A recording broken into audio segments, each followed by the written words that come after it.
야고보서 1장 26절과 27절 말씀을 저희가 한 목소리로 읽겠습니다. 시작. 누구든지 스스로 경건하다 생각하며 자기 혀를 재갈 물리지 아니하고 자기 마음을 속이면 이 사람의 경건은 헛것이라. 하나님 아버지 앞에서 정결하고 더러움이 없는 경건은 곧 고아와 과부를 그 환난 중에 돌보고 또 자기를 지켜 세속에 물들지 아니하는 그것이니라. 아멘. 2주 전에는 경건의 유익에 대해서 나눴습니다. 경건하면 주님의 날에 구원받습니다. 경건한 자들은 지금 여기에서 끝까지 하나님께 쓰임받습니다.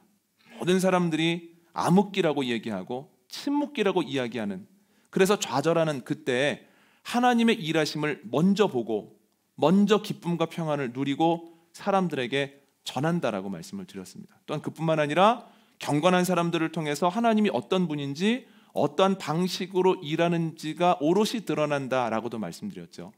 지난주에는 믿는다고 하면서도 왜 경건하면 유익할 거다라고 하는 하나님의 약속은 믿지 못할까? 왜 경건하면 손해본다라고 오해할까에 대해서 나눴는데요. 세 가지 이유였습니다. 첫 번째는 우리의 기준이 육신이기 때문입니다. 주님의 말씀대로 살아간다라고 하는 것은 분명히 대가를 요구합니다. 그런데 그 대가라고 하는 것이 대부분 눈에 보이는 건 물질적인 것이기 때문에 우리가 이것을 보고 경건하면 손해본다라고 생각을 하지만 그 외에는 훨씬 더 많은 유익을 누리게 됩니다. 그 유익이 물질적인 손해를 덮고도 남음이 있다는 거예요.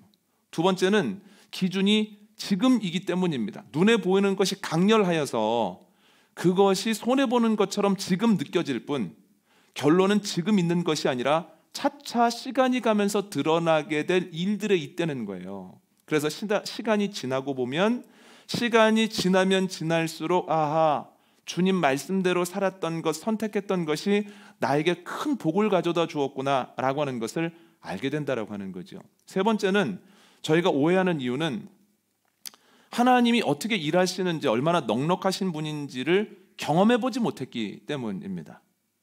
주님 말씀에 순종하고 주님께서 준비하신 것을 먹어본 사람들은, 그리고 반복적인 경험으로 이 마음이 꽉 차 있는 사람들은 이런 말 하지 않습니다. 그러나 믿음이 없어서 순종해보지 않았기에, 순종이 없어 뭔가를 경험해보지 못했을 때에는 막연하게 경건하면 손해보지 않겠어? 말씀대로 하면 뒤처지지 않겠어? 라고 하는 불안감을 가지게 된다라고 지난주에 말씀을 드렸습니다. 여러분, 경건이 이렇게 좋은 것이라면 우리가 경건해야 하지 않겠습니까? 그런데 우리가 경건한가 경건하지 않은가는 누가 판단을 할까요? 오늘 보면 26절 한번 읽어볼까요? 함께 읽습니다. 시작. 누구든지 스스로 경건하다 생각하며 자기 혀를 재갈 물리지 아니하고 자기 마음을 속이면 이 사람의 경건은 헛것이라. 아멘. 26절은 경건하지 않음에도 스스로를 경건하다고 생각하는 사람들이 있다고 하는 것을 전제로 쓰여졌습니다. 아무리 스스로 경건하다고 생각을 해도 그것이 경건하다라고 하는 확증된 증거가 될 수는 없다라고 하는 거예요. 저희가 요즘 새벽에 사사기 나누고 있습니다. 사사시대의 특징이 무엇입니까? 죄가 가득하다라고 하는 거예요. 그런데 사사기를 읽어보면 그들은 일부러 죄를 짓지 않았습니다. 그들이 한 것은 소견에 옳은 대로, 본인들이 생각하기에 옳은 일, 가장 좋은 것을 선택했을 뿐인데 말씀이 아니라 자기의 옳은 것을 따라갔을 때 사회에는 죄가 가득하고 사람들은 서로서로 상처를 주고받더라는 거예요. 그런 판단력을 가지고 어떻게 내가 경건한지 경건하지 않은지를 판단할 수 있겠습니까? 사람이 조금 모이면, 객관적으로 보이면 어떨까요? 아무리 많은 사람들이 나를 보면서 경건한 것 같다고 이야기를 해도 그 말을 듣고 안심할 수는 없다라고 하는 거죠. 27절 앞부분 한번 읽어보겠습니다. 시작. 하나님 아버지 앞에서 정결하고 더러움이 없는 경건은. 아멘. 경건의 여부는 나 스스로도 아니고 또한 다른 사람들도 아니고 하나님께서 평가하신다는 거예요. 그런데 저희가 기억해야 될 것은 다른 사람들의 평가와 하나님의 평가가 다를 때가 꽤 많습니다. 대표적인 경우가 창세기 6장에서부터 나오는 노아입니다. 다른 사람들이 보기에 노아는 조금 가까이 하기에는 부담스러운 사람입니다. 자꾸 만나면 먹고 마시고 시집가고 장가드는 이야기를 해야 되는데 심판에 대한 이야기를 하는 거 얼마나 부담스럽습니까? 입만 열면 심판 얘기를 해. 그렇게 만나고 싶지 않은 사람일 겁니다. 계속해서 심판을 대비해야 된다면서 비도 많이 내리지 않는데 산꼭대기에다가 큰 배를 짓는 겁니다. 사람들이 혀를 차죠. 아유, 저 가족은 무슨 죄야. 아니, 가족은 저 노아의 방주를 지으려면 얼마나 힘들겠어, 얼마나 고되겠어. 그래서 노아는 이상한 사람이고 가족들은 고생한다라고 생각을 합니다만, 성경을 보면 하나님은 노아를 경건하다라고 여겨주시죠. 그리고 그와 그의 가족들을 구원해 주십니다. 그러므로 노아는 경건한 사람인과의 동시에 그의 가족들은 불쌍한 사람이 아니라 참으로 행복한 사람들이다 라고 하는 겁니다. 여러분, 주님의 평가가 맞는 겁니다. 그렇다면 나는 하나님 보시기에 경건한 사람인가? 나는 하나님 보시기에 경건한 상태인가를 늘 점검해야 된다는 거예요. 그런데 하나님께서 경건한가 그렇지 않은가를 판단하시는 잣대가 오늘 본문에 나온다라고 하는 거죠. 세 가지인데요. 첫 번째는 가족과의 관계를 통해서 경건한가 경건하지 않은가를 하나님이 판단하신다는 거예요. 오늘 본문 26절을 다시 한번 읽어보겠습니다. 시작. 누구든지 스스로 경건하다 생각하며 자기 열을 제갈 물리지 아니하고 자기 마음을 속이면 이 사람의 경건은 헛것이라. 아멘. 같은 구절을 공동번역으로 읽겠습니다. 누구든지 자기가 신앙생활을 한다고 생각하면서도 자기 혀를 억제하지 못한다면 그것은 자기 자신을 속이는 셈이니 그의 신앙생활은 결국 헛것이 됩니다. 아멘. 야고보는 아무리 열심히 신앙적인 행위를 해도 입술이 억제되고 혀에 재갈이 물려지지 않는다면 그는 스스로를 속이는 상태에 있는 거고 하나님 보시기에 경건한 사람이 아니다라고 분명히 이야기를 합니다. 그런데 이 구절을 오해하시면 안 되는 것이 야고보는 단순히 말 잘합시다, 언어 잘 사용해야 됩니다, 그래야 경건한 사람입니다 라고 이야기하고 있는 것은 아닙니다. 세 가지 이유 때문에 그런데요. 첫 번째는 야고보서 3장의 주된 주제가 말입니다. 말이 얼마나 중요한지, 근데 혀를 길들이는 것이 얼마나 어려운지 아주 정확하고 친절하게 야고보서 3장이 설명을 하고 있습니다. 뒤에 설명할 건데 오늘 본문에서 맥락이 없이 말에 대한 강조를 할 이유가 없다는 거예요. 그래서 26절의 초점이 말에 있지는 않습니다. 두 번째는 경건과 유려한 말에는 상관관계가 있겠습니다만, 그러나 유려하다고 해서 저 사람 경건하네 라고 하는 것은 착각이라고 하는 거예요. 유려한 말을 보면서 저 사람 경건한 사람이야, 대단한 인격의 사람이야 라고 생각한다면 예수님 시대의 천국과 가장 가까운 사람들은 바리새인들과 서기관들입니다. 그들은 예수님을 넘어뜨리려고 가는 순간마저도 예수님께 아주 부드러운 말로 사용하셨죠. 근데 그 부드러운 말을 하는 사람들에게 너희는 회칠한 무덤이다, 독사의 자식이다 라고 예수님 말씀하시지 않았습니까? 반대로 요한복음 1장에 나오는 나다나엘은 조금은 말이 투박했지만 그 마음이 순전하였으므로 예수님께서 너는 참 이스라엘 사람이다, 네 안에 간사한 것이 하나도 없구나 하면서 그를 칭찬하셨다는 거예요. 그래서 유려한 것만으로 경건하다 말할 수는 없습니다. 세 번째는 경건하지 않아도 얼마든지 혀의 재갈을 물릴 수 있기 때문입니다. 저의 경우를 한번 생각해 봤더니요, 마음이 경건하지 않은 것 같은 상황 속에서도 조금 어색한 사람들 사이에 있거나 어려운 사람을 만났거나 혹은 어른 앞에 서게 되었을 때에는 굉장히 입술을 잘 제어하는 편입니다.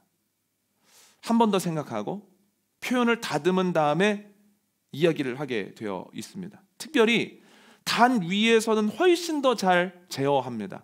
실수하지 않기 위해서 부단히 노력을 하거든요. 그래서 자기의 입술을 잘 제어한다고 해서 경건하다라고 이야기할 수는 없다는 거예요. 그럼 여러분, 왜 야고보는 혀의 재갈을 물리는 것과 경건을 연결시켰을까요? 저는 오늘 본문을 이렇게 묵상해 봤습니다.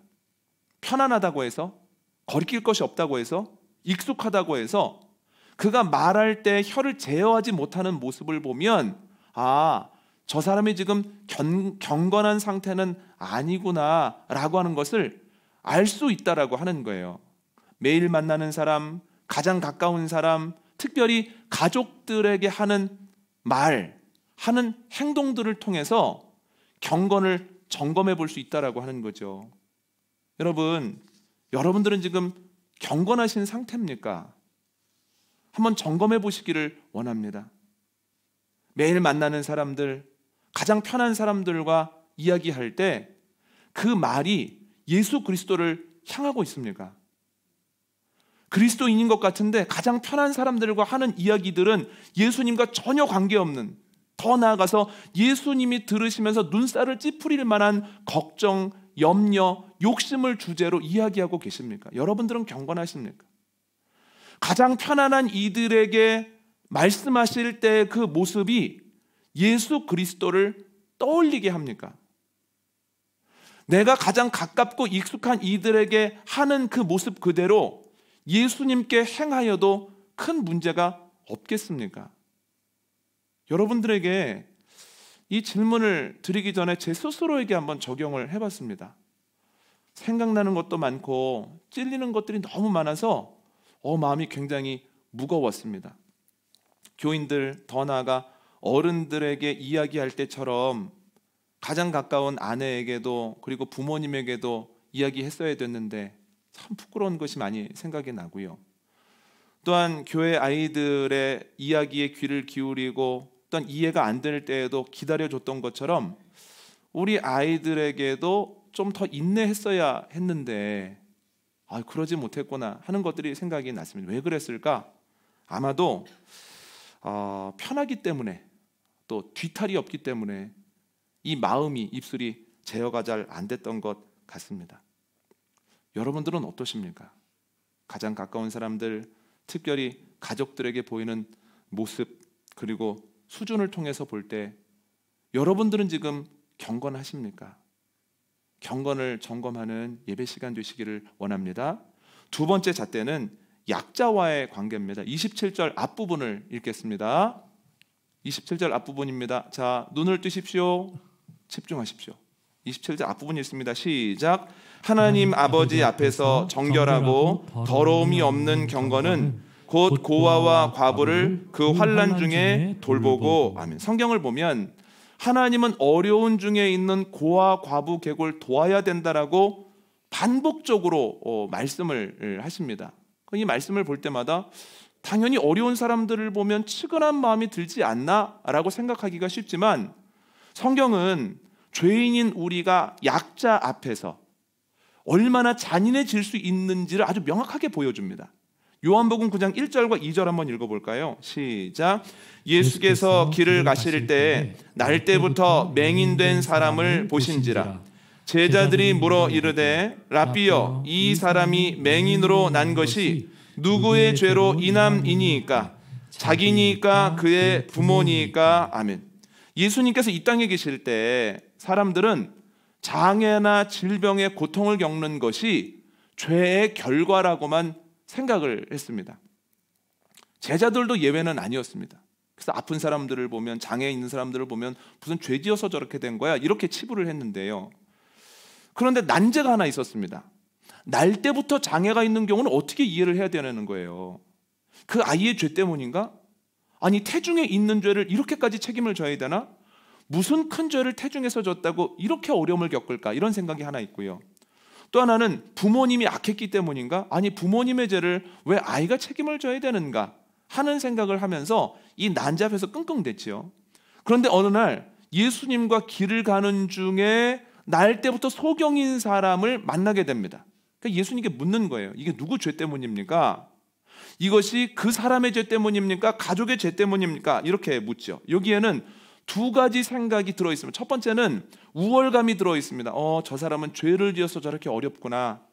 내가 이렇게 편안한 것, 내가 날 때부터 소경이 아닌 것은 내가 저 사람보단 괜찮기 때문이야 라는 생각이 무의식 속에 있고, 두 번째는 안도감이 있습니다. 야, 나는 저런 상황이 아니라 참 다행이다. 내가 날 때부터 소경이 아니어서 다행이고 내 자녀가 날 때부터 소경이 아니어서 다행이다라는 안도감이 있는 거예요. 어려움을 겪고 있는 사람 앞에서 안도감과 우월감을 가지고 예수님께 질문하는 제자의 모습이 얼마나 잔인합니까? 그런데 여러분, 깊이 생각해 보면 예수님이 오늘 본문에 나오는 것처럼, 또 예수님이 반복적으로 말씀하시는 것처럼 고아와 과부와 객을 돕는 그 순간에도 이러한 잔인한 마음이 자리 잡을 수 있다라고 하는 거예요. 누군가를 돕는 그 마음 속에 그래, 조금 나은 내가 돕지 뭐, 이렇게 얘기를 한다든가, 아니면 아유, 저 사람 보니까 내가 얼마나 다행이야 하는 마음을 가지고 돕는다면 겉으로 드러나는 현상은 다르지만 그러나 내적 동기는 똑같기 때문에 예수님께 책망받을 수밖에 없다라고 하는 거죠. 그래서 예수님이 오늘 본문을 통해, 주님이 오늘 본문을 통해서 우리에게 명하시는 것은 단순히 도와줄 때 경건하다라는 뜻은 아닐 겁니다. 도와주는 것은 당연하고 그 도와주는 마음에 주님이 기뻐하시는 무엇인가가 있어야 된다라고 하는 거예요. 주님이 기뻐하시는 마음이 뭘까요? 요한복음 9장 3절 말씀 읽습니다. 시작. 예수께서 대답하시되 이 사람이나 그 부모의 죄로 인한 것이 아니라 그에게서 하나님이 하시는 일을 나타내고자 하심이라. 아멘. 예수님께서 말씀하십니다. 누구의 죄 때문에 그런 것이 아니라 하나님이 하시려는 일이 그를 통해서 드러나게 될 것이다. 그때가 되면 내가 보는 것을 너희도 보고 내가 알고 있는 것을 너희도 알게 될 것이다. 이게 무슨 말씀이십니까? 하나님이 제자들에게 가지고 계신 사랑과 날 때부터 소경인 이에게 가지고 계신 사랑에 차이가 없다라고 하는 거예요. 지금은 모르겠지만 앞으로 주님의 때에 봐라 놀랄 것이다. 하나님이 그들을 얼마나 사랑하시는지를 깨닫게 될 것이다. 이렇게 얘기하시는 거죠. 그럼 여러분, 그렇게 그분들이 하나님의 뜻 안에서 잘 되어질 텐데 왜 제자들 그리고 우리들이 도와야겠습니까? 하나님의 때가 될 때까지 약한 이들에게 해야 하는 우리들의 몫이 있다는 거예요. 건강하지 않은 이들에게 건강한 이들의 몫이 있고 궁핍한 이들을 위해 조금 넉넉한 이들이 해야 되는 몫이 있다라고 하는 거죠. 여러분, 작년에는 추수감사절 때 과일을 주님께 드리고 또한 예배 후에 그것을 예쁘게 포장해서 저희가 있는 건물에 입주한 분들에게 나누어 드렸습니다. 이유는 두 가지인데요. 첫 번째는 코로나라고 하는 참 낯설고 어려운 상황 속에서 위로를 좀 받았으면 좋겠다는 생각이었습니다. 우리도 낯설고 힘들지만 그래도 교회가 할 일은 위로다, 작게나마. 두 번째는 아주 소수로 인해서 교회가 오해받고 있었기 때문입니다. 교회는 이기적인 사람들이 모였어 라고 하는 말들이나 분위기가 아주 공공연했죠. 그래서 너무 속상해서 조금이라도 위로할 겸 그 마음을 풀어드릴 겸 이렇게 과일을 이렇게 나누었습니다. 감사하게도 기쁘게 받으시고 또 몇몇 분들은 용기를 내서 또 여러 가지로 응답을 해 오셨습니다. 그런데 올해도 물론 코로나가 끝난 것은 아니지만 작년이랑은 조금 다른 거예요. 그래도 2년째라고 해서 조금 불안한 것도 덜하고 또한 왔던 길보다 앞으로 갈 길이 좀 짧게 느껴지기도 하고 상황이 좀 바뀌어서 이번에는 어떻게 추수감사절을 지내는 것이 가장 좋을까를 생각하면서 사역자들과 회의를 했습니다. 그래서 이번에는 저희가 강단을 장식했던 과일과 추수감사절 헌금은 광고 시간에 잠시 언급했던 것처럼 상하동에 있는 하희의 집, 그러니까 하나님의 기쁨이라고 하는 이름을 가지고 있는 고아원에 나누려고 합니다. 4살짜리 아이부터 대학생까지 14명이 생활하는 곳입니다.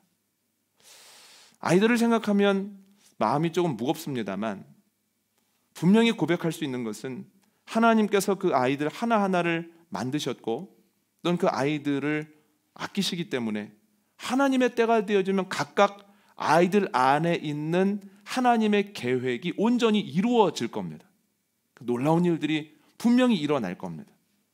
그러나 우리가 지금 작게나마 조금씩이나마 동참해야 되는 이유는 하나님의 때가 되어질 때까지 그래도 우리에게 주어진 몫이 있기 때문입니다.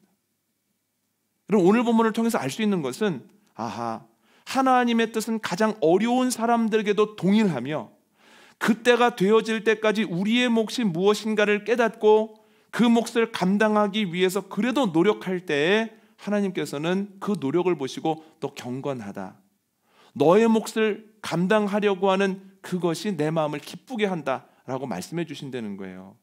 여러분, 주님의 그 마음을 알고 우리에게 감당하라고 하는 그 몫을 이번뿐만이 아니라 매번 감당할 때에 함께 경건하여지고 함께 주님 안에 거하게 되는 저와 여러분 되시기를 원합니다. 세 번째 잣대는 세상과의 관계입니다. 27절 뒷부분을 읽겠습니다. 시작.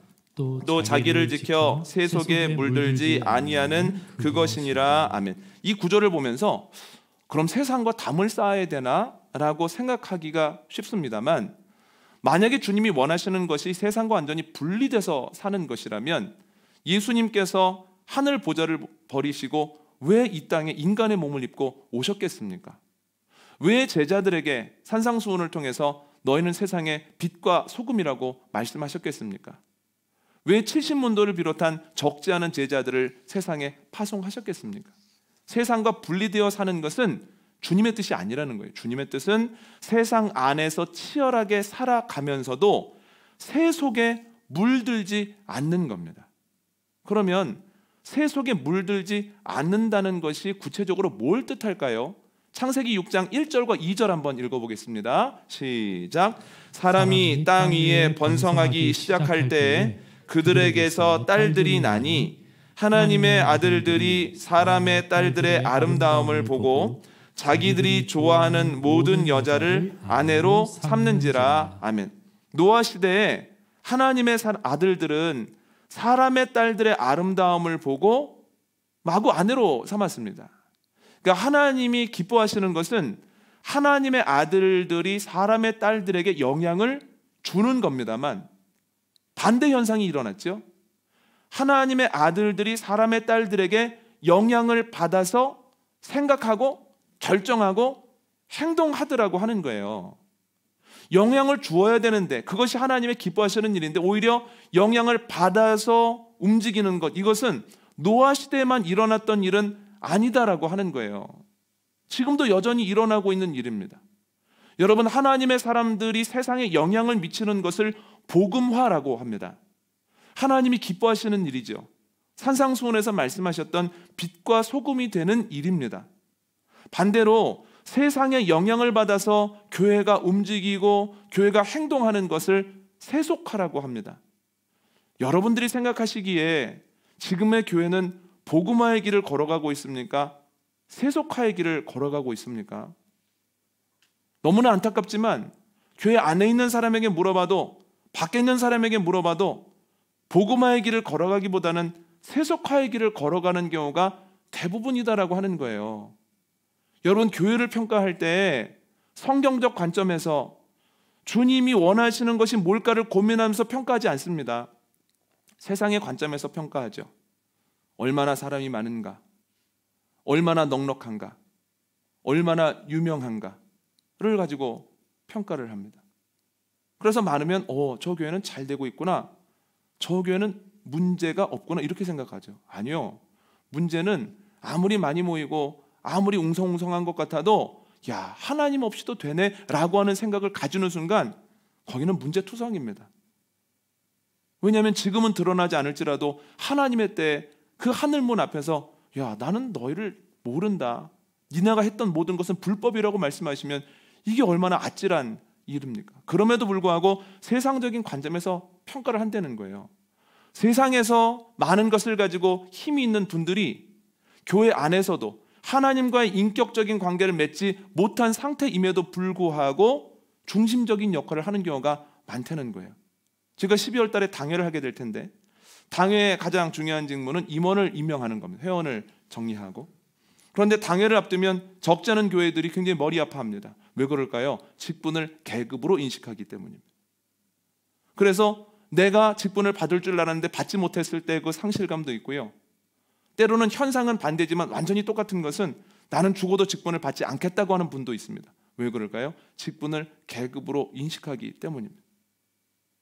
교회라고 하는 단어를 빼고 다른 단어를 사용해서 서사하다 보면 이게 교회인지 교회가 아닌지, 교회 안에서 일어나는 일인지 세상에서 치열하게 일어나고 있는 일인지를 구분하기가 참 어려운 때를 지나가고 있다라고 하는 거죠.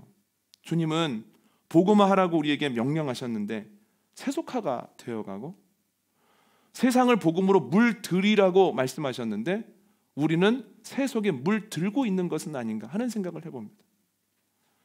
그렇다면 개인적으로 나는 경건한가 그렇지 않은가, 이것도 동일한 것을 가지고 한번 평가해 볼 수 있습니다. 내가 세상 속에서 살아가면서 내가 주님께 예배하면서 받은 마음을 가지고 최대한 그 영향력을 가지고 살아보면 그것은 물들이는 것이며 복음합니다만, 예배의 자리에 앉아 있으면서도 끊임없이 세상적인 걱정, 세상적인 욕심을 가지고 불안해한다면, 주님과 어울리지 않는 생각들을 하고 있다면 그것은 경건하지 않다라고 하는 증거입니다. 여러분, 신앙과 세상과의 관계를 통해서 우리 교회는, 우리 가정은 나는 지금 경건한 상태인가를 점검하는 저와 여러분 되시기를 원합니다. 여러분, 어떻게 하면 경건할 수 있을까요? 어떻게 하면 세속화되지 말고 어떻게 하면 복음화될 수 있을까요? 여러분, 물은 위에서 밑으로 흐릅니다. 밀도는 높은 곳에서 낮은 곳으로 흩어져 버립니다. 하나님의 은혜가 제자들에게 주어졌을 때 그 단단한 밀도가 세상으로 자연스럽게 퍼져 나간 겁니다. 가슴을 꽉 채우고 있는 것이 사람을 만났을 때 입으로 나오게 되어 있습니다. 제자들이 아직 주님을 모를 때, 인격적으로 만나지 못하고 성령으로 충만하지 않을 때에는 이 마음이 허했기 때문에 세상의 가치가 마음으로 들어왔습니다. 세상의 가치가 마음에 꽉 차 있기 때문에 사람들을 만났을 때 자연스럽게 입으로 그 가치가 표현될 수밖에 없었으나 성령으로 가득 차고 그것이 단단했을 때 나가더라는 거예요. 우리의 마음이 말씀으로 가득 차 있고 기도하는 가운데 받았던 주님의 평안으로 가득 차 있고 주님께서 나에게 주신 사명에 대한 이 투철한 마음으로 가득 차 있으면 누가 뭐라고 하지 않아도 우리가 세상을 물들이는 삶을 살 수 있다라고 하는 거죠. 여러분, 여러분들의 마음속에 주님의 은혜가 가득하게 되어지기를 원합니다. 생명문 교회 안에 하나님의 은혜가 충만하여서 우리도 알지 못하는 사이에 이 주님 주신 기쁨이 옆으로 흘러가게 되어지기를 원합니다. 오늘 말씀 정리하기 전에 한 가지만 더 말씀을 드리면, 바울은 영적 아들이자 후배 사역자였던 디모데에게 경건을 위해서 훈련하라고 얘기합니다. 훈련. 경건은 타고나는 것이나 어느 정도 시간이 지나면 자연스럽게 생기거나 주어지는 것이 아니라 훈련할 때만 생기기 때문이에요. 여러분, 훈련 없는 경건은 없다라고 하는 거죠. 가족들 앞에서의 내 모습, 약자 앞에서의 내 마음, 신앙과 세상의 관계를 끊임없이 생각하고 부끄러운 것이 있으면 회개하고, 또한 똑같이 넘어지지 않으려고 매번 몸부림칠 때, 그래서 가족들과 이야기할 때 예수님이라면 어떤 말씀하셨을까? 내가 이 말과 행동을 예수님께 할 수 있을까? 내가 약한 사람들을 볼 때 내가 하나님의 뜻을 기억하고 또한 하나님께서 나에게 맡겨주신 몫을 감당하고 있는 건가? 나는 지금 복음화의 길을 걸어가고 있는가? 아니면 세속화의 길을 걸어가고 있는가를 끊임없이 고민하며 나아갈 때 나도 알지 못하는 사이에 그 훈련들을 통해서 경건해진다라고 하는 겁니다. 여러분, 이번 한 주간 동안 또 부지런히 경건의 훈련을 하심으로 조금이라도 주님의 기쁨 되어지고 주님께서 약속하셨던 유익을 누리는 복된 시간 되시기를 원합니다. 오늘 말씀 정리합니다. 우리가 하나님 보시기에 경건하면 주님 약속하신 유익을 누립니다. 우리가 경건한가, 하나님 보시기에도 그런가를 가늠할 수 있는 잣대는 바로 관계입니다. 세 가지인데요. 첫 번째는 가족과의 관계입니다. 가장 가깝고 편안한 사람들과 나누는 대화가 주님을 향하고 그들에게 보이는 모습이 주님을 떠올리게 하고, 또한 내가 하는 행동을 주님께도 할 수 있다면 주님께서는 너 경건하다 이렇게 인정하십니다. 두 번째는 약자와의 관계입니다. 약한 이들에게 주님의 동일한 섭리가 있음을 깨닫고 그때를 함께 기다려주고 그때가 올 때까지 내 몫을 감당할 때 또 경건하다 이런 말씀 하십니다.